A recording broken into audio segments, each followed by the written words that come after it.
오늘의 사연 시작합니다. 안녕하세요. 저는 결혼한 지 3개월 지난 신혼부부입니다. 아내와 저는 31살 동갑내기예요. 5년 전에 아내와 만나서 5년 동안 연애하고 그동안 수많은 우여곡절이 있었지만 올 초에 결혼하고 잘 살고 있었습니다. 아내는 대학 졸업하고 사회초년생이던 시절 거래처에 있던 여직원이었는데 정말 첫눈에 반해서 이 여자랑 결혼해야겠다 생각이 들었습니다. 청순하고 깨끗한 외모와 그보다 더 여성스러운 성격까지. 내가 누군가와 결혼해서 가정을 꾸린다면 이런 여자와 살아야겠다 싶었어요. 아내와 연애 기간 내내 그녀를 마치 여왕처럼 떠받들어줬고 종종 다른 여자의 유혹이 있기도 했지만 저는 단 한순간도 흔들리지 않고 지금의 아내만 사랑하며 바라보고 살았습니다. 제 아내도 그런 저의 우직한 모습에 확신을 느끼고 결혼을 결심하게 되었고요. 결혼을 하게 된 것은 좋았지만 저희 집안에 여유가 없어서 신혼집을 장만하기 쉽지 않았습니다. 제가 모아온 돈을 탈탈 털고 은행 대출을 받아서 겨우겨우 오래된 주공아파트 전세로 들어갈 수 있었어요. 정말 오래된 복도식 아파트라 불편함이 이만저만이 아니었지만 그래도 아내는 이 정도에서 시작하는 것에 참고 만족해 주었습니다. 신혼 생활 자체가 얼굴만 봐도 즐거웠고 이렇게 이해심 많고 예쁜 아내와 함께 앞으로 살아가며 천천히 맞춰가면 될 것이라고 생각했어요. 하지만 정말 의외의 곳에서 문제가 발생하기 시작했습니다. 오래된 아파트라서 그런지 방음이 정말 엉망이더라고요. 옆집에서 이야기하는 소리도 다 들릴 정도였고 특히나 층간소음은 너무 심각했습니다. 저희 윗집에 누가 사는지는 몰라도 낮 시간이나 밤엔 조용하다가 새벽만 되면 쿵쿵 소리를 내며 걸어다니고 문을 열고 닫는 소리가 그대로 저희 집으로 내려왔습니다. 저와 아내 둘 다 아침 일찍 일어나서 출근을 해야 하는 직업인데 새벽마다 들리는 소음은 정말로 견디기 너무 힘들었어요. 보통 소음은 새벽 2시에서 3시 사이에 집중되었고 가만히 들어보니 그 시간에 집에 들어오는 듯 하더라고요. 처음엔 그래도 늦은 시간에 퇴근하는 직업인가 보다 생각하면서 어떻게든 참아보려고 했지만 날이 갈수록 소음이 심해지고 발 뒤꿈치로 걷는 건지 쿵쿵 소리가 너무 심하게 들려서 매일 잠을 설쳐댈 수밖에 없었어요. 아내가 저보다 잠기가 밝아서 많이 힘들어했고 저는 그런 아내를 보다 못해 위층에 항의를 하러 가야겠다고 마음을 먹었습니다.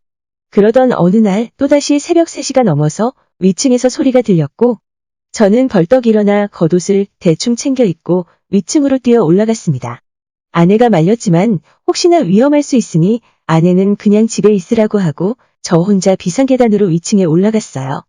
조용한 새벽이었고 모든 집에 불이 꺼져 있었는데 바로 저희 윗집에서는 아직 거실과 방에 불이 켜져 있었고 사람이 돌아다니는 모습이 창문 너머로 보였습니다. 복도식 아파트였기 때문에 그 안이 훤히 들여다 보이는데도 집주인은 커튼도 치지 않고 살고 있었어요.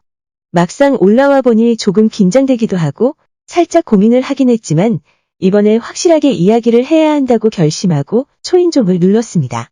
초인종을 눌러도 안에서 아무런 반응이 없어서 2번, 3번 연달아 눌렀더니 얼마 지나지 않아 문이 열리고 집주인이 얼굴을 내밀었는데 아무리 봐도 20대 중반 후반으로 보이는 여자가 술 냄새를 풀풀 풍기면서 나오더라고요. 옷은 입은 건지 안 입은 건지 술에 취해 몸을 비틀거리고 있는데 외출복을 갈아입다가 그대로 나왔는지 바지도 반쯤 내리다가 다리에 그대로 걸쳐 있었고 차마 눈을 둘 곳이 없었습니다. 오빠 무슨 일이에요?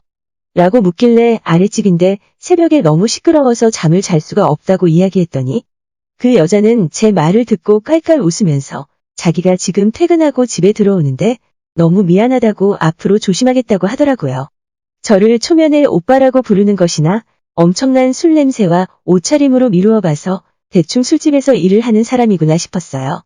아무렇지 않게 항의를 하고 있는 제 팔뚝과 몸 여기저기를 더듬거리면서 미안하다고 이야기하는데 뭐 이런 사람이 다 있나 싶었습니다. 술에 취해 흔들리는 눈빛이지만 가만히 보니 그래도 꽤나 예쁜 얼굴이었어요. 물론 제 아내에 비할 바는 아니었지만 약간 도발적인 듯한 눈빛하며 염색한 짧은 단발머리가 잘 어울리는 작고 아담한 체형이 눈에 들어왔습니다. 일단 알겠다고 하고 집으로 다시 내려왔습니다. 저를 걱정해서 현관 앞에 서 있던 아내에게 별일 아니라고 하고 확실하게 이야기했으니 앞으로는 조용할 거라고 얘기해주고 다시 잠에 들었어요.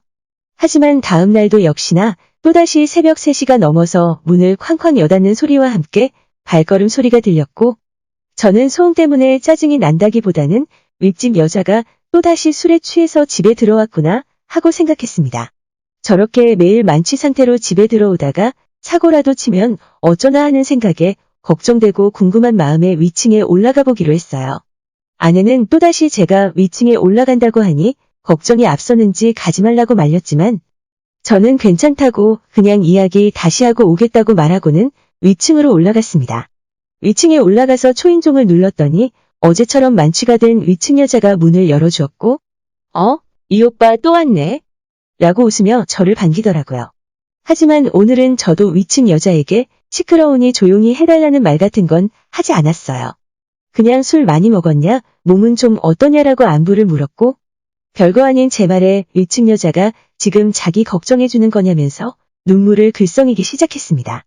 어차피 완전 술에 취한 상태였기 때문에 정상적인 대화는 거의 힘들다고 생각해서 그냥 빨리 잘하는 말을 하고 내려오라고 했는데 위층 여자가 갑자기 저를 끌어안으며 안으로 들어왔다 가라고 하더라고요.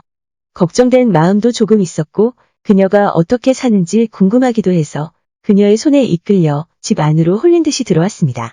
가만히 앉아있으면 커피라도 타준다고 하길래 괜찮다고 사양했지만 막무가내였어요. 저를 앉혀놓고 그 바로 옆에서 옷을 갈아입기 시작했는데 아무런 거리낌 없이 훌렁훌렁 갈아입는 모습이 저를 바싹 긴장하게 했습니다. 얼떨결에 그녀의 손에 이끌려 여자 방 한가운데 앉아있긴 했지만 지금 이 상황을 어떻게 해야 할지 모르겠더라고요. 얼마 지나지 않아 제게 커피를 타서 가져다 주었고 짧은 추리닝 반바지와 헐렁헐렁한 티셔츠 한 장만 걸친 그녀가 제 바로 옆에 앉았습니다. 오빠, 내가 걱정돼서 올라온 거야? 라고 웃으면서 물어보는데 아니라고는 말을 못하겠고 그냥 맞다고 고개를 끄덕였어요. 그랬더니 그녀가 제 대답에 기분이 좋았는지 앉아있는 제 위로 올라오더라고요. 순간 이게 무슨 짓인가 싶어서 밀어내려고 했는데 그 여자의 입술에 제 입을 덮어버리는 바람에 아무런 말도 할 수 없었습니다. 여자의 향수 냄새와 진한 술 냄새가 코를 찔렀고 정신이 멀리 아득해져 가더라고요. 뭐라고 거절할 수도 없이 저도 이성의 끈이 이미 끊어져 버렸고 뭔가에 홀린 듯이 그녀에게 빠져들었습니다. 얼마의 시간이 흘렀는지 제 핸드폰이 울리기 시작했고 어차피 아내라는 생각에 나중에 내려가서 설명해야겠다는 생각으로 전화를 받지 않았어요. 그냥 그 순간에만 집중하며 위층 여자와 정신없이 뒹굴고 있었는데 이상하게 누군가 쳐다보는 느낌이 들어 고개를 들었더니 현관문 옆 작은 쪽창으로 아내가 저를 무섭게 노려보고 있었습니다. 그제서야 정신이 들었고 제가 진짜 뭔가에 홀려서 제정신이 아니었구나 하는 생각이 들어서 옷을 챙겨 입고 뛰어나갔어요. 아내는 이미 계단으로 걸어 내려가고 있었고 저는 그런 아내를 붙들고 당신이 생각하는 그런 게 아니라고 설명을 해보려 했지만 화가 머리끝까지 난 아내는 제 말을 들을 생각을 하지 않았습니다.